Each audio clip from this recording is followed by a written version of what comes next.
ఏ సహాయము తనకు లేదు. అయితే అంత నిష్ఠగా తను, ఎందుకంటే సర్వోన్నతిని సహాయము కొరకు తను అర్జించాడు. అసాధారణమైన కార్యం. కానీ దేవుని సన్నిధానంలో ప్రార్థిస్తే సుసాధ్యంగా దేవుడు చేస్తాడు. ఆమేన్. తను దీక్ష తను పరితపిస్తున్నాడు. ఇప్పుడు మన ఇంటి గురించి తపన కాదు, మన పిల్లల కోసం తపన కాదు. ఎప్పుడైనా దేవుని ఇంటి గురించి తపన నీలో ఉందా? దేవుని మందిరం గురించి ఎప్పుడైనా తపన నీలో ఉందా?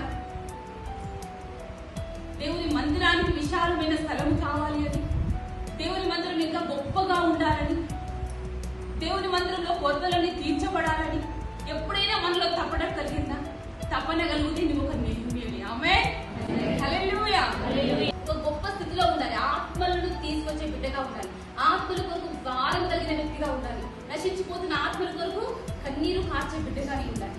అప్పుడు దేవుడు ఒక అసాధారణమైన వ్యక్తిగా, ఒక నెహెమ్యాలాగా దేవుడిని నిలబెడతాడు. నెహెమ్యాకు దేవుడు అంత ఘనతను, అంత గొప్ప ఆధిక్యతను, దేవుని పురాణం నిర్మించే గొప్ప ఆధిక్యతను దేవుడు ఇచ్చాడు. ఆ భారం లేకపోతే అది పొందుకునేవాడు కానేక. నీకు భారం ఉండాలి. ఫస్ట్ నువ్వు ఉపవాసం ఉంటున్నావంటే దానికి ముందు నీకు భారం ఉండాలి. తర్వాత ఉపవాస ప్రార్థన చేయాలి. ఓన్లీ ఉపవాసం ఉండడం మాత్రమే, రాత్రి పగలు దేవుని సన్నిధిలో కన్నీరు కార్చాలి. తర్వాత పని కూడుకోవాలి. ప్రార్థన చేస్తే సరిపోదు, వేరే వారికి దేవుని సువార్త ప్రకటించాలి.